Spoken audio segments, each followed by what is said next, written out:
Hey friends, I miss you guys. I decided that I'm going to read you a story outside on this beautiful day, which I hope you guys are all enjoying. This story is called The Magic House, and the author is Alan Matkovic, and the illustrator is Justo Barrero. So do you remember, what does the author do? The author is the person who writes the story, and the illustrator is the person who draws the pictures. Once upon a time, there was a little boy named Alexander and a little girl named Sophia. They liked to play outside, especially on the beach. One day, they were playing at the beach when they looked off into the distance to see a brightly colored house on top of a hill. Its purple, orange, and green colors seemed to shimmer in the sunlight. Bubbling with excitement, Sophia and Alexander looked at each other and said at the same time, "That must be a magic house. Let's explore it." The children swiftly gathered snacks for their intended journey, filling their backpack with raisins, applesauce, crackers, pretzels, and water. Just in case, they brought their hats, jackets, and boots, even some rope. You never know what you'll need on an adventure. Alexander and Sophia first had to cross a large expanse of sand, but the thought of reaching the magic house made the long walk go by quickly. The adventurers soon met a field of very tall grass, which they easily slipped through like curtains flowing in the breeze. The grass ended, and large rocks and boulders lay ahead. The kids brought out their rope and used it to climb up the huge obstacles.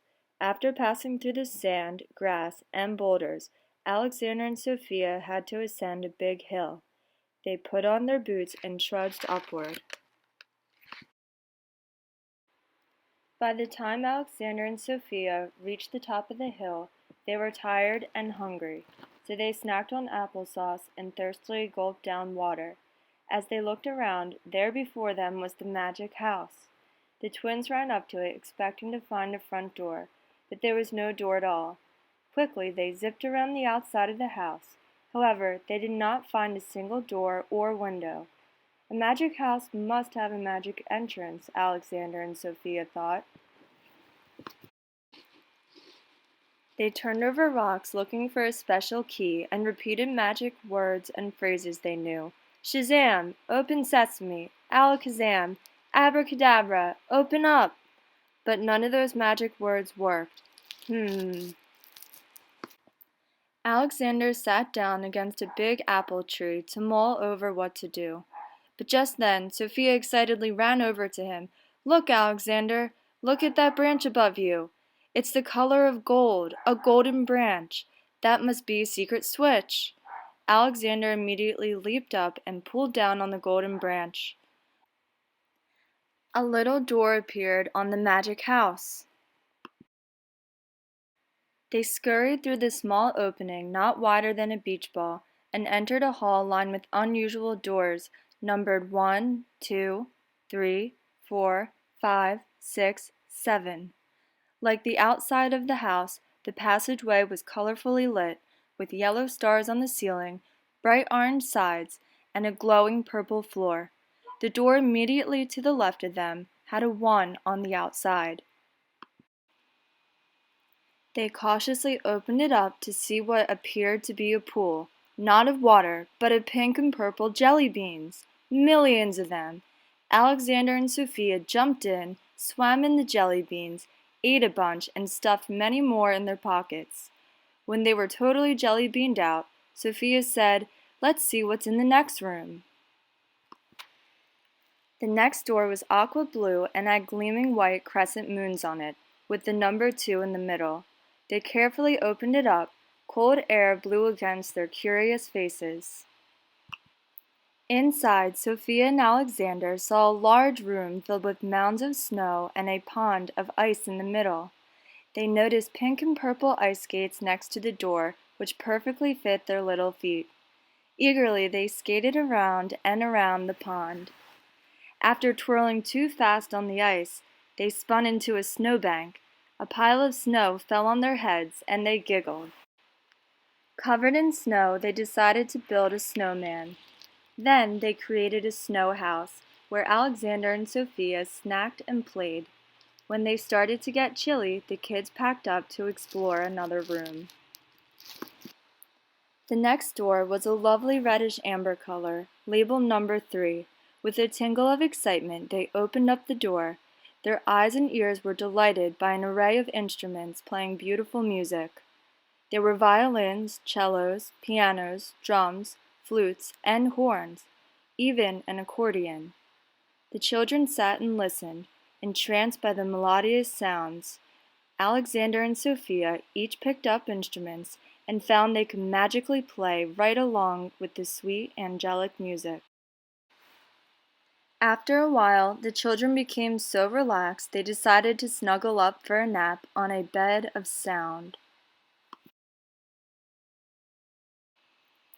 When they woke up, the music was still playing softly, so Alexander and Sophia tiptoed quietly out of the room, gently closing the door behind them. The next door was pink with green spots and had a 4 on the outside. The eager children swung open the door, jumping with joy to see toys. So many toys. Fire trucks, cars, airplanes, trains, blocks, dollhouses, paints, costumes, stuffed animals, every toy they'd ever dreamed of, and some they'd never seen before. Alexander and Sophia raced into the room to play with everything they could get their gleeful hands on. Alexander grabbed a fireman's hat, threw on a fireman's coat, and drove around on a toy fire truck, then engineered a train and piloted a plane. "Look at this knight's sword," Alexander beamed as he grasped the embroidered play sword. He picked up his shield, rode a horse, and slayed a dragon. "Fear not, Sophia," he bravely assured his sister. "Sir Alexander shall protect you."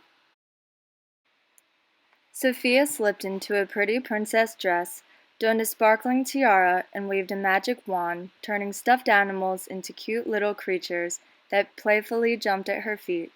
She tied on a cape, flew around the room, had tea with her favorite dolls, and gave her brother a ride in a toy car. While driving, Sophia turned to Alexander and exclaimed, "Isn't this amazing? Whee!" Playing with the toys was a blast, but Alexander and Sophia were curious about the rest of the rooms. The kids hurried from the toy room and ran to door 5. The door was brown with no spots, no stripes, no other color. They opened it up, expecting to find more fantastic fun, but the room was filled with plain brown furniture and boring household items. Alexander and Sophia were momentarily disappointed, but quickly noticed a sugary sweet smell. They put their noses closer to the bed. Sniff, sniff. It smelled like... They took a nibble. Yes, it was chocolate.